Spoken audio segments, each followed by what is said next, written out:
Foundational Principles of a Disciple of Jesus. Preface. These foundational principles were written with the intention of delineating how to be a faithful, healthy, charitable, and truthful disciple of Jesus.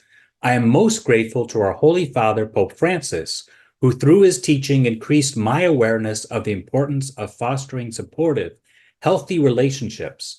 The founder of my community, Father Eusebe Maynard, OFM, who, like Pope Francis, emphasized the importance of eternal life. Grant Freeman, for his expertise in Catholic counseling, Dr. Angeline Arden for her guidance as reader and analysis as adept psychologist of the dreams in this work, and the Seminary Formation Council for providing excellent resources that help not only priests, but all people to lead healthier and holier lives. I am also grateful for all the people who providentially have inspired me to live more in accordance with the Christian life. Some of the people I reference are not known for their holiness, but were part of God's design in leading me closer to God. What these people said and did are subject to the discernment that St. Paul wrote of in his first letter to the Thessalonians. Test everything. Hold fast what is good. How the principles are ordered does not indicate that what comes first is more important than what comes after. For example, our relationship with Jesus Christ, which is not presented first, is more important than the principle that precedes it. Instead, all these principles are to be viewed as various complementary points on a sphere, like a sphere of a rosary bead. They're constantly informing one another and are in relationship with one another.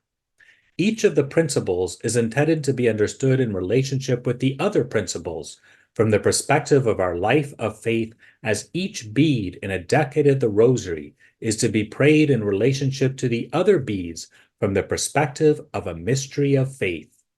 Dreams are interwoven with the principles and serve to relate one principle to another, since dreams often blend categories and realities that in conscious life are experienced separately or not known at all. Listening to my dreams has helped me to reorient my priorities towards love of God and love of neighbor, in which these principles are grounded. In encouraging all to dream, Pope Francis wrote, "This is a moment to dream big, to rethink our priorities, what we value, what we want, what we seek, and to commit to act in our daily life of what we have dreamed of."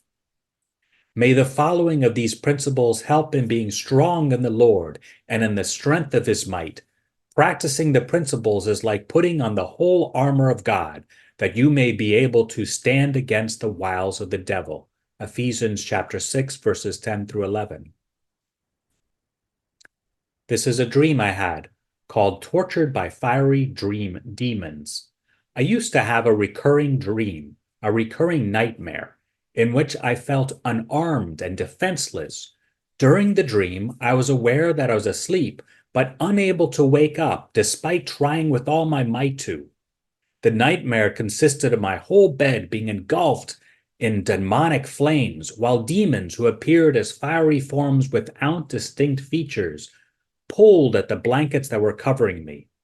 When I finally did wake, I awoke to silence and to no evidence of any flames or demons. Reflection.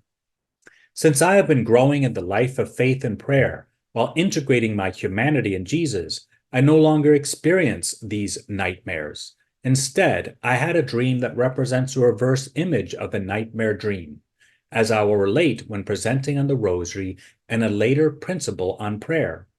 In the nightmare, I felt unprotected, in danger of being ripped apart and burned by the powerful demons. I interpret the demons in this nightmare in three ways: actual demons, cultural evil influences, and my own evil tendencies. These are three Ignatian ways of defining the enemy, defining evil spirits, explains Father Gallagher in his commentary on St. Ignatius' Discernment of Spirits. Providentially, through my dream, God permitted me to encounter evil spirits that I had not been giving due attention to in my conscious life. These evil spirits include the demonic, but are not limited to the demonic. My lack of emotional integration with my intellect, will, and imagination, my need to further grow in human maturity, including affective maturity, and certain aspects of the culture which surrounds me, also represented by the fiery demonic forms in the dream. The principles that follow all are ways to be strengthened against demonic spirits, to harmoniously integrate the various aspects of my being in the life of Jesus Christ, and to be less affected by cultural evil influences.